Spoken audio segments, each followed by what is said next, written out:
You lot, let's talk Aston Villa, and today a video I am very excited about. I had this video planned before we were even fully linked with this player, but now we are. It is Xavi Simons of PSG, currently on loan at Red Bull Leipzig, a player that's in the top 4% for shot creating actions amongst Europe's big five leagues over the last 365 days. I think he is one of the best up-and-coming youngsters in the world, and I also think that this signing could not only improve us next year for the Premier League, Champions League and everything in between, but also be a very smart signing in terms of financial fair play and actually put us in a stronger position in terms of financial fair play than before we made it. If you are interested in all that good stuff, we're also going to go through all of his stats and why I think he's so good.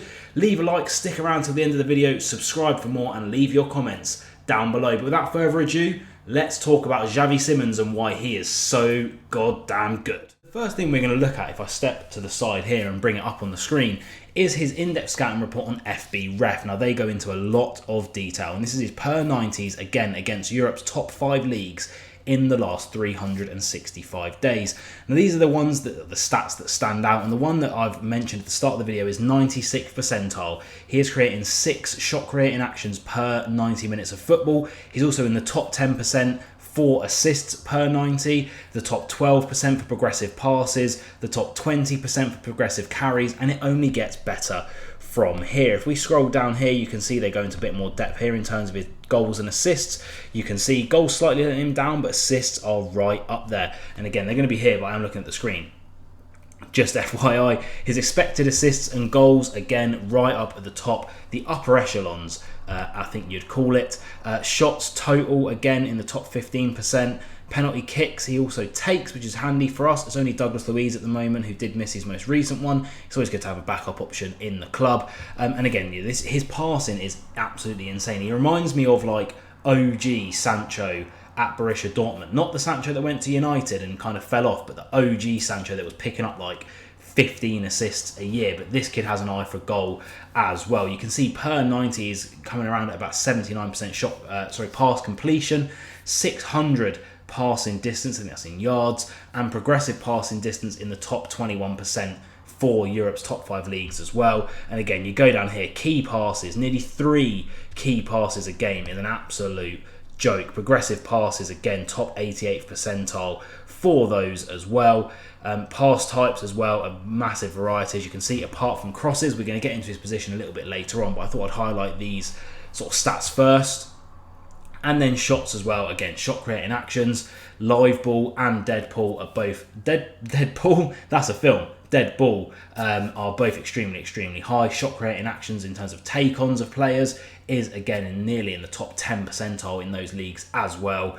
And then down below is just his defensive actions, again, not really too much to talk about there, but again, that is one that I wanted to scroll down to. His tackle during during take-on percentage, only 2% of players are better than him at skimming his defender effectively. And then from there, you take into consideration the amount of, again, shot-creating actions that he's creating from those, and the amount of assists he's getting shows you why we really would improve with him bombing down the left. But let's look a bit more into the positions that he plays. Those stats are all good, but what positions does he play and how he would fit in to the team? And this is where we come back across to my trusty foot mob. So Xavi Simons, 21 years of age, 179 centimeters tall, so he's nearly 6 foot tall. Oh no, sorry, about 5'10", 5'11" tall. Currently wearing the number 20 shirt and a market value of 82 million. Now, the reason this transfer has come about is because PSG have said they're more than likely going to loan him again. A lot of clubs are circling this kid. Arsenal, Liverpool, Barcelona, and now Aston Villa have been thrown into the mix. And where's he going to get the most playing time? Probably at us. Are we playing in the Champions League? Yes. Are we theoretically going to push for top 4 again in this Premier League next year? Yes. Do we have one of the best managers in the league? Yes. Definitely with a shout of manager of the season. But anyway, alas, he is right-footed and mainly plays from the left, which we'll get into a little bit later on in terms of financial fair play. This season in the Bundesliga, 32 games, 32 starts, 7.8 rating is insane. 8 goals and 11 assists as well. You can see on the right hand side of the screen he has been out on loan a couple of times. Well, actually, no, he went to a free transfer to PSV where he was insane, went back to PSV and then PSG. Why is it so confusing? Come on, pick better clubs, come to Aston Villa. And then gone out on loan to RB Leipzig this season. And in terms of his stats, I mean, I'm not going to press you on these stats too much, but 8 goals for his position puts him in the top 3% in the Bundesliga. This is again against the Bundesliga, not in terms of the top 5 leagues. So these are a bit more focused in on the league that he's actually playing on, which is a top 5 league in Europe. He's pretty much bang on with his XG as well. 1 penalty goal this season from 81 shots, getting 8 goals as well. So conversion rate of around 10%, which is pretty bang average for that type of player of an upper echelon. 11 assists, put him right towards the top of Bundesliga for that position as well. So him and Ollie Watkins together would be lethal, outperforming his expected assists by around 2 and completing about 1,000 successful passes this season with a pass accuracy of 82%, and that takes into consideration short, medium and long passes. So he has a range of all. As you can see there, a long ball accuracy as well, 68%, which is absolutely insane. 52 accurate long balls, which means he's attempted less than 100 long balls this season, and completing that many is very, very good. And a cross accuracy of 39%. Let me tell you, I've said this in a million of my videos before, but generally the average cross percentage of, say, like an Elise or someone like that in the Premier League, like a really upper echelon player in the Premier League, is around 33%. So he's outperforming that by around 7%. It is incredibly impressive. 84 successful dribbles, again puts him at the top. 117 touches in the opposition box, again at the top. A dribble success rate of 60%. Again, these elite players in the Premier League are usually floating around 50, so outperforming them by about 10% as well. And 2,000 touches overall. He's so involved with RB Leipzig. When I've been doing my research about him before this video, like I said, I've had it planned for a while. Some of the clips I watched of this kid, he is absolutely insane, and he was doing it in the Champions League as well. Defending, again, not afraid to come back and get stuck in. 203 duels won, 26 blocks this season, and he's won possession back in the final third, so pressing from the front 29 times. He is absolutely insane. But how on earth would a player that's valued at 82 million euros benefit Aston Villa when it comes to financial fair play? Let me tell you. So do you remember when I said that Xavi Simons plays predominantly left mid? Who else do we have in that position at the moment? John McGinn, who is, technically filling in, because our other player in that position is Jacob Ramsey. Been out with injuries this season a lot. Obviously, is a homegrown lad, and that's why what I'm about to say is a bit controversial. However, it's no secret that Aston Villa are currently being stung by financial fair play, and Jacob Ramsey has been tabled as one of those players, considering he's a youth player, so he counts as pure profit, the way that FFP works, so it balances our books way better than selling someone that isn't a homegrown talent, which personally I do disagree with. I don't think you should have an incentive for selling local lads. But again, struggled with injuries this season. John McGinn has filled in there. We've even brought Zaniolo in, who predominantly played left mid when he wasn't injured on loan this season. So automatically we look at Zaniolo. Xavi Simons is a step above Zaniolo. There's absolutely no one on this planet, apart from a couple of delusional Galatasaray fans maybe, that would question that. Is he a step above John McGinn in that position? Absolutely. John McGinn, fantastic, captain for us, leads this team with his heart. I much prefer him in the middle of the pitch, or even playing in that second striker role so he can get a little bit further forward, almost like he does for Scotland.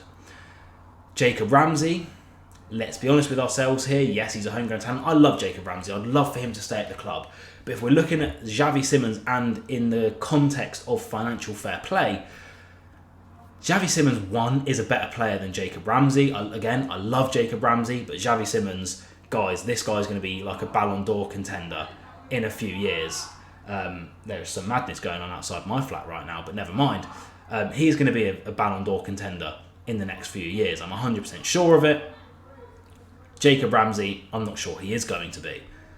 Jacob Ramsey is pure profit for FFP. We could possibly get 30 to 40 million. There was rumours of Newcastle being interested in him for around 40 million in the summer.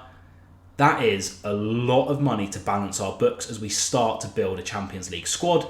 And yes, Xavi Simons is worth 82 million. Guys, this is going to be a loan deal. PSG are only going to loan him out. I'm sure they see him eventually as a Kylian Mbappe replacement on the left-hand side for them. He's going to be loaned. So that means that there's, clearly there's loan fees involved, but to get a player of that caliber for such a minimal loan fee, PSG are literally owned by like the Saudi government, I think. So I'm sure they'll be able to cover some of his wages, please.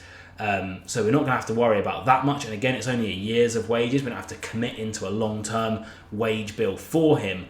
And I genuinely think he improves our squad tenfold and would be really, really crucial. Because even though he's only 21, he has that Champions League experience, and he's done it in the Champions League. He's done it in the Eredivisie. He's done it in the Bundesliga this season. I think this would be an incredibly shrewd signing if we were able to get him. I think it's one that we should absolutely jump all over. And hey, if we can jump all over it and keep Jacob Ramsey at the club, I'm all for it. He just comes in a Zaniolo replacement and no one's going to be moaning about that. But in terms of that FFP ruling and the fact that we could get stung by it, if we were looking at letting Jacob Ramsey go, this is the exact type of calibre of player that we need to bring in.